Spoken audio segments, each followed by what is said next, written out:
Hi, everyone. Welcome to this week's market update. I'm here with Eric Anderson. Eric, what a difference a few days can make. Last week, markets were worried about inflation, oil, and the Middle East. This week, the S&P 500 is making new highs again. What changed?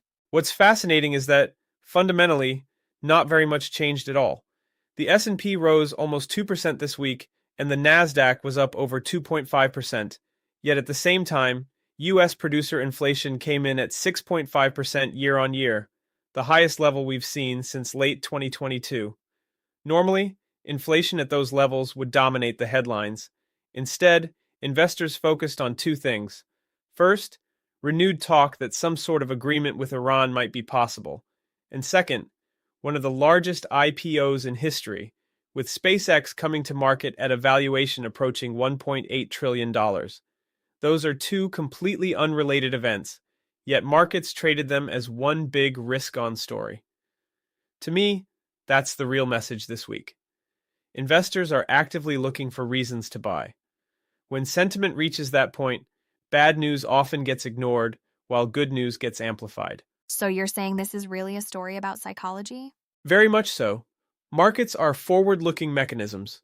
They're always trying to anticipate what comes next. Right now, investors are looking beyond the current inflation numbers and hoping that geopolitical tensions ease, that economic growth remains intact, and that the AI investment boom continues. The challenge is that underneath the optimism, some of the inflation signals are becoming harder to ignore. Consumer inflation expectations in the United States have moved sharply higher over the last few months. Long-term inflation expectations are now sitting well above the range that prevailed throughout most of last year. That's important because inflation expectations can become self-fulfilling. If businesses and consumers start assuming higher inflation is here to stay, their behavior changes. That's exactly what central banks worry about. And central banks seem to be getting more concerned? Absolutely. The European Central Bank surprised many investors this week by raising rates again.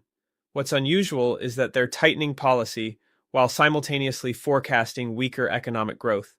Their inflation forecast has gone up, their growth forecast has come down, and they're effectively saying that preserving credibility on inflation matters more than supporting growth right now. That's not an easy position to be in.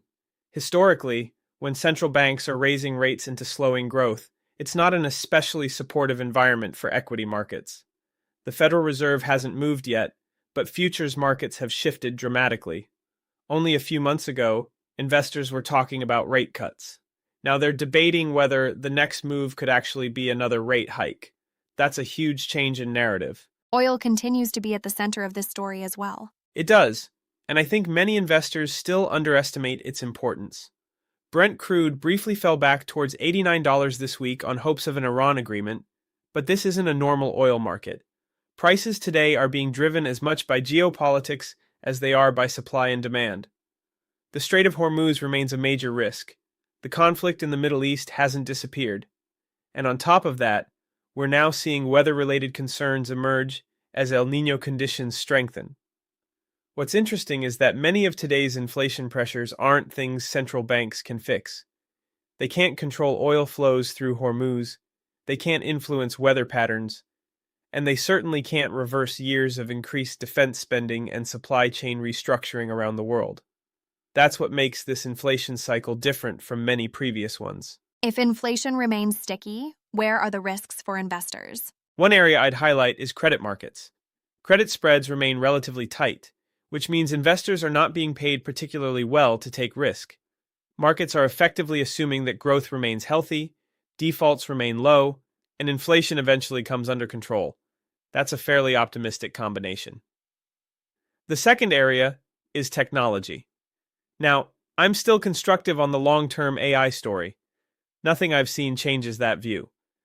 But we're beginning to see investors ask tougher questions. Oracle sold off this week despite continued enthusiasm around AI infrastructure spending.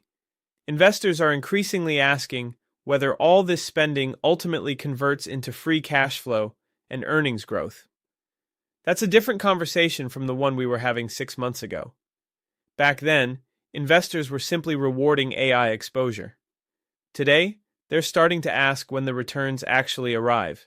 And that's a sign the market is maturing. What about Asia? Has the story changed there? Not significantly. North Asia remains one of the biggest beneficiaries of the AI infrastructure build-out.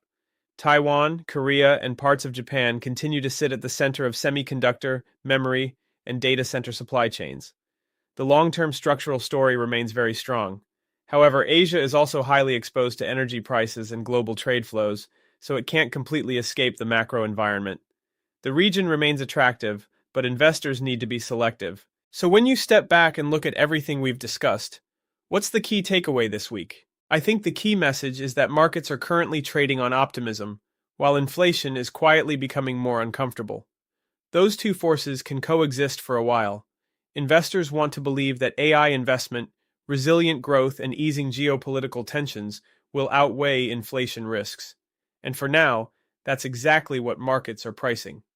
The question is whether inflation eventually forces policymakers to become more restrictive than investors currently expect.